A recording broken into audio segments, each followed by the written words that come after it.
بسم اللہ الرحمن الرحیم۔ اس ویڈیو میں ہم بات کریں گے را امالہ کی۔ کسی بھی حرف کے نیچے زیر پڑھنے کے دو مختلف طریقے ہیں، ایک ہے معروف طریقہ اور دوسرا ہے مجہول طریقہ۔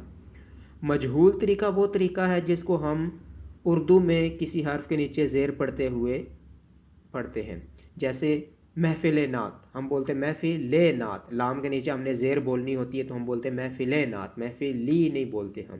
اسی طرح رسم ولیمہ، رسمی نہیں بولتے ہم، رسمیں بولتے ہیں۔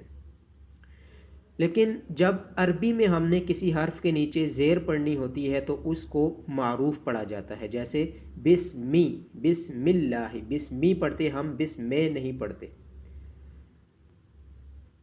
قرآن پاک میں ایک آیت ہے سورہ ہود کی آیت نمبر 41، اس میں ایک را ہے جس کے نیچے کھڑی زیر ہے۔ را کے نیچے کھڑی زیر ہونے کی وجہ سے اس کو ری پڑھا جاتا ہے، لیکن یہاں پہ اس را کو معروف کے بجائے مجہول پڑھا جاتا ہے۔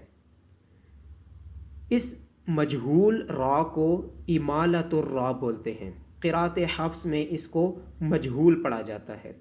یہ آیت ہے سورہ ہود کی آیت نمبر 41۔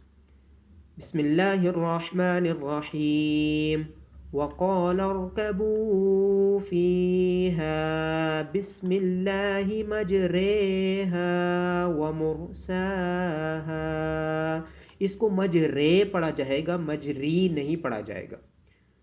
امید کرتا ہوں آپ کو یہ ویڈیو پسند آئی ہوگی۔ اگر آپ کو ویڈیو پسند آئی ہو تو چینل کو سبسکرائب کر دیجئے اور بیل آئیکن پہ کلک کر دیجئے۔ جزاک اللہ خیر۔